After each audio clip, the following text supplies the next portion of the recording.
morphs, fluidity, character movements. These concepts are what I feel will bring life to the stories I want to tell, and it's mostly what I've been focusing on for the past few weeks, so let's take a look at how that went. After doing my last mini project focusing on arcs, I found myself wondering, what should I do next? I came across Alex Griggs' video about different types of morphing exercises for beginners, so I tried my hand at those before I based some mini projects off of it. When I think of morphing, I think of transformations. You can easily identify the various stages of the change, but there's a seamless transition between those stages that make it feel smooth and natural. That's what I wanted to do here, but what should the transformation be? Let's try something like a rectangle that turns into a sunflower. The start and end look wildly different, so it should be a good challenge. I started by having the rectangle turn into a vague flower petal shape. Then I just made that fan out into a circle, which looks flower-ish. I decided I wanted the final stage of this transformation to specifically be a sunflower. And as you can see, these heart-shaped flower petals are closer to being short and round, while sunflower petals are long and oval. I figured stretching out the leaves would be a nice transition, but decided to do a bit more than just a basic stretch. A twist and a snappy stretch should give me what I'm looking for. I work on these animations in my spare time, which is fairly inconsistent, so I can't really tell you how long this took me, but this portion was done pretty quickly. But of course, I wanted to do more. The rough draft for the entire animation did not take long, but the cleanup took so long to do after this point, but I won't go into my troubles in this section of the video. I'll touch on the issues I faced later. Anyway, even with the main goal of the exercise being complete, the flowers still underwent additional transformations, but the main focus at this point was to incorporate soft movements and arcs. I decided to make the flower drift down to a body of water and disappear after a fish swims through it. The movement of the fish turned out a little wonky. Unfortunately, I got a little frustrated at this point and wasn't really in the mood to fix it. What I ended up with could have been much cleaner, but I'm not too worried about it, as that will come with time. I will always try to include any new concepts I learn in future exercises, so I'll have plenty of other opportunities to practice this particular motion. Overall though, I think this was a pretty solid first try. Now let's do it again.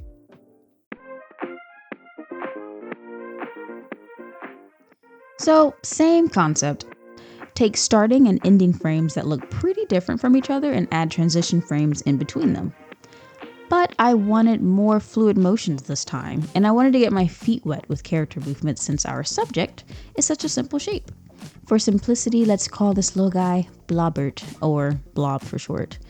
Blob resembles something like Jello or slime, so I'm going for a lot of fun, snappy, and jiggly movements. So here's Blobbert in a box, and he wants to be outside of that box, but he's got to get familiar with the surroundings first, so he pokes around a bit. For this series of motions, I wanted to convey some level of weight distribution. As he squishes around, one side of Blobbert would stretch in one direction, and the weight of the rest of his body would be pulled along and squished together before settling back into his original shape.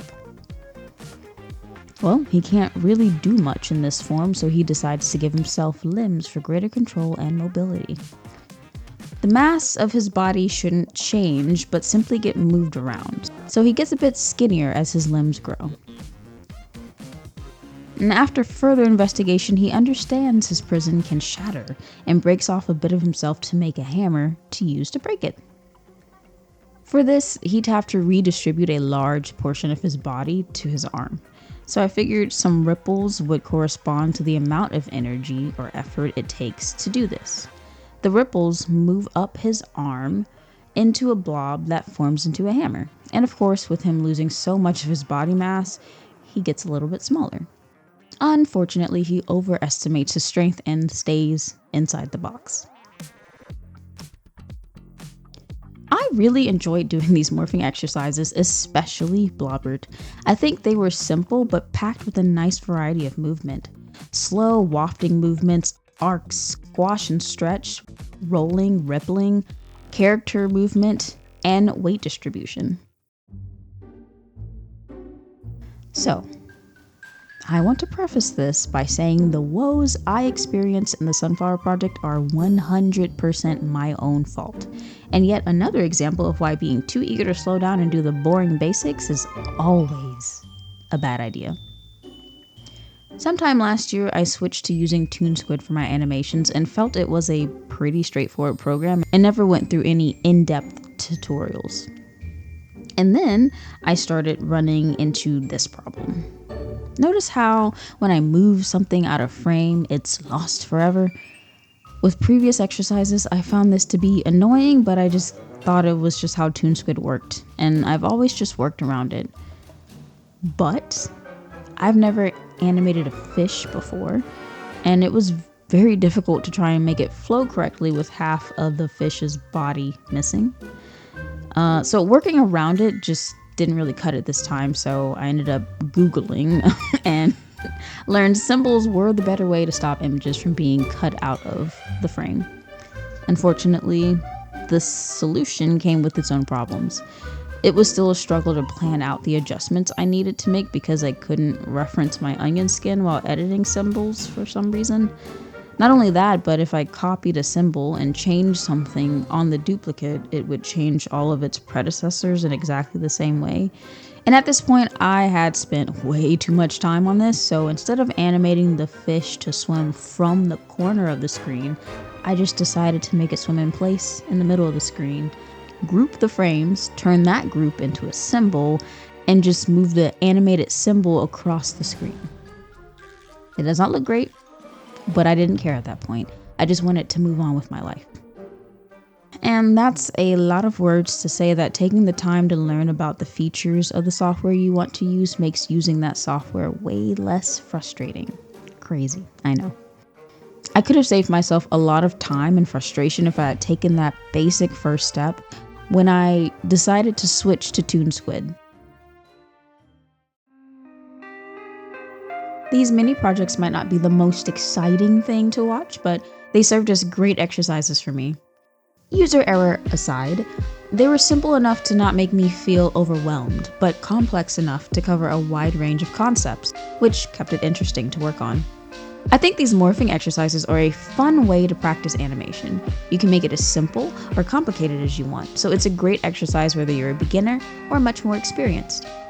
And I would love to know your thoughts and ideas about creative but simple exercises you're looking forward to trying. Or if you're more experienced, tell us what you've tried in the past.